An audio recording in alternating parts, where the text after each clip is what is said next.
Beberapa hari terakhir ini kita dikejutkan oleh berita-berita yang sangat gencar dari luar negeri, dari berbagai sumber yang mengatakan bahwa Indonesia akan menjadi target berikutnya bagi pembukaan hubungan diplomatik Indonesia dengan Israel, atau dengan istilah yang dihaluskan, normalisasi hubungan Indonesia-Israel. Saudara sekalian, tentu berita ini muncul, tidak ada asap kalau tidak ada api, tidak ada berita kalau tidak ada gerakan. Nah, walaupun pemerintah secara resmi belum mengumumkan, belum ada komentar yang memadai soal ini, tetapi kita patut waspada. Soal hubungan dengan Israel ini adalah soal yang oleh presiden-presiden sebelumnya, sejak Bung Karno, Pak Harto, Pak Habibie, Bu Mega, Pak SBY selalu dengan tegas menolak untuk membuka hubungan diplomatik dengan Israel. Saya berharap pemerintah sekarang ini juga melanjutkan konsistensi sikap itu. Kalau akan dilakukan juga oleh pemerintah ini, saya harap ini dibuka di ruang publik, jangan dilakukan secara diam-diam, karena ini menyangkut amanah konstitusi kita, bahwa negara Indonesia ini secara konstitusional menentang segala macam bentuk penjajahan di atas dunia. Maka Indonesia akan terus bekerja agar di dunia ini terjadi perdamaian abadi berdasarkan kemerdekaan. Dan amanah kita mengatakan bahwa penjajahan di atas dunia itu harus dihapuskan. Sekarang ini satu-satunya negara yang masih dijajah adalah Palestina dengan penjajah Israel. Ada argumen yang mengatakan bahwa untuk bisa berkontribusi memerdekakan Palestina itu harus berkawan dulu dengan Israel.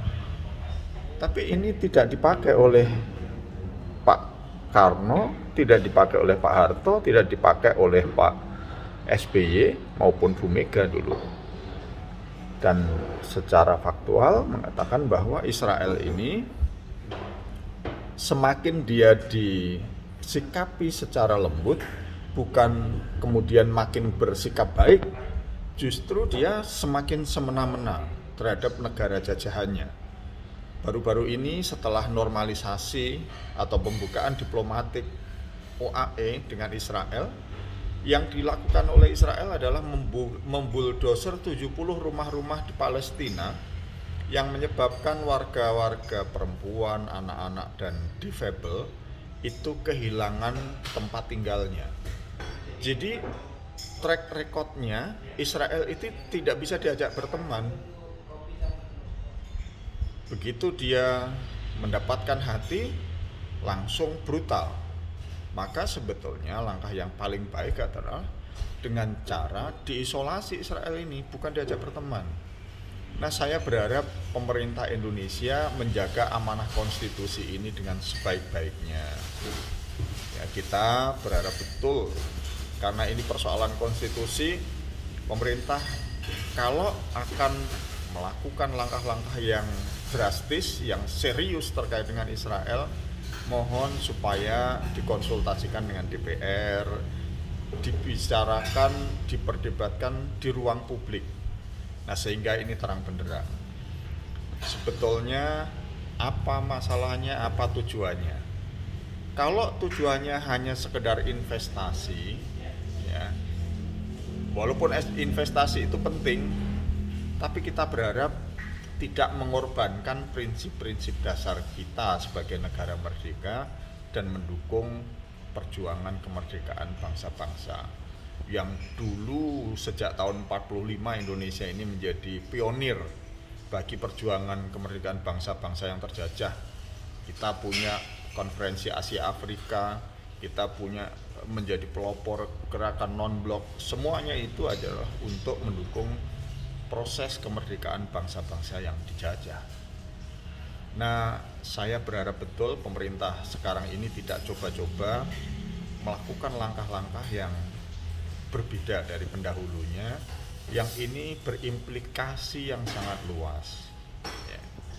Terutama soal konsistensi kita kepada konstitusi dan aspirasi dari bangsa Indonesia yang secara konsisten menentang penjajahan sejak ratusan tahun yang lalu, selalu berjuang. Dan perjuangan Indonesia memang beda dengan negara-negara lain. Perjuangan meraih kemerdekaan Indonesia ini berdarah-darah gitu, sehingga berbeda dengan perjuangan bangsa-bangsa lain. Yang kami dengar walaupun ini belum menjadi penjelasan resmi, bahwa ada delegasi Indonesia yang sudah berjalan melakukan kontak melalui pemimpin Amerika dan kemudian ke UAE dengan difasilitasi oleh pejabat kedutaan besar di negara yang dikunjungi itu. Saya tidak tahu apakah Pak Dubes itu berkoordinasi dengan Menlu atau tidak. Karena selama ini setahu saya Bu Menlu, Kementerian Luar Negeri itu secara konsisten selalu mengatakan bahwa sikap kami itu jelas dalam soal mendukung kemerdekaan Palestina. Jadi kami berharap betul ini siapa yang memulai dan siapa yang mulai mengambil jalan-jalan yang tidak benar, ya.